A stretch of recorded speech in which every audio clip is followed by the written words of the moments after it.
This is the CR Touch, Creality's new auto bed leveling sensor. It's advertised as more accurate and more durable than the BL Touch, the usual go-to auto bed leveling sensor. Creality was kind enough to send me a review copy to install onto my Ender 3 and check it out. These ABL sensors are available now on their store page linked in the description. This video is going to show the installation process of this product as well as a quick review of my experience during the few weeks that I've had it. Thank you to all of you that are subscribed to my channel and that watch my videos. It was awesome to be reached out to by Creality, and I wouldn't have been given the opportunity if it wasn't for you helping my channel grow. And for those of you watching this that aren't subscribed, if you're interested in checking out some of my design projects and the occasional printer upgrade, please consider subscribing to check out my future videos. Anyways, back to the CR Touch. I'll be installing this on my Ender 3. It's not a Pro or a V2, just the baseline Ender 3, and the installation and setup process should be similar to the other models, if not identical. If you're unfamiliar with how these auto bed leveling sensors work, they basically probe at various points on the bed to create a grid of Z-axis offset values. These values are used to generate a mesh to best simulate the imperfections of the bed, whether it be if the bed's at an angle or if one side of the bed is warped. This way, during the printing process, the Z motor moves up and down on each layer to account for the Z offset measured by the sensor at each location. To install this on an Ender 3, you'll need the 32-bit 4.2.2 or 4.2.7 Creality board. It plugs directly into this slot here, with BLT for the BL Touch marked on the board. When I installed my BL Touch, I had to switch up the wiring to connect it to the correct pins for the board. For the CR Touch, you just simply put the socket onto the pins and you're all set to go. Once you plug this connection in, it's time to install the sensor itself onto the printer. The CR Touch gets shipped with several brackets so you can fit it to their different printer models. For my Ender 3, I used this bracket.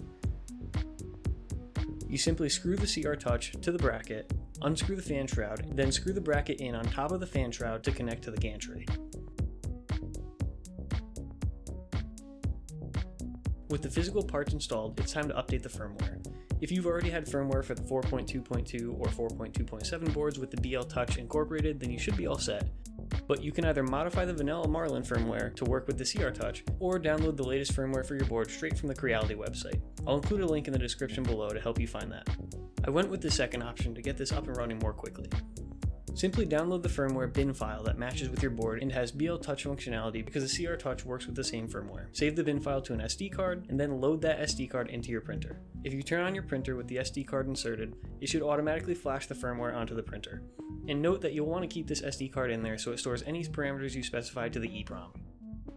With the sensor installed and your firmware flashed, we need to set the Z probe offset in our firmware.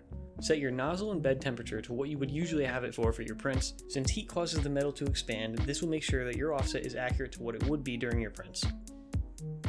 First, press Auto Level Bed.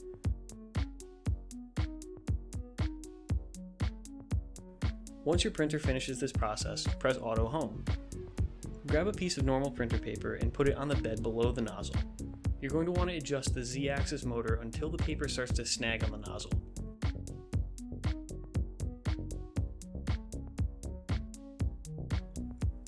Read the Z value once this happens. This is what we will need to put into our Z probe offset. This might be located somewhere else in different firmwares, but for me, I found it under Control and then Bed Leveling. Now, make the offset value equal to the value you lower the Z-axis to for the paper to snag onto the nozzle. You can play around with this offset value as you print to get the best results. After adjusting this, the last thing you need to do is update your start code in your slicer to auto bed level before every print. To do this, simply add G29 to the code on a new line immediately after G28. G29 starts the auto bed leveling process to create new mesh data for every print. You may not need to run this before every print, but I do just to be safe.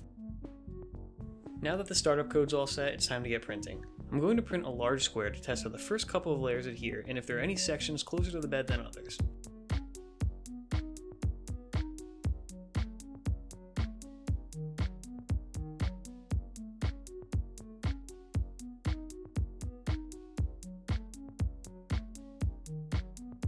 For me, the nozzle was ever so slightly closer on the left side than it was on the right, but not enough to cause an issue in the print.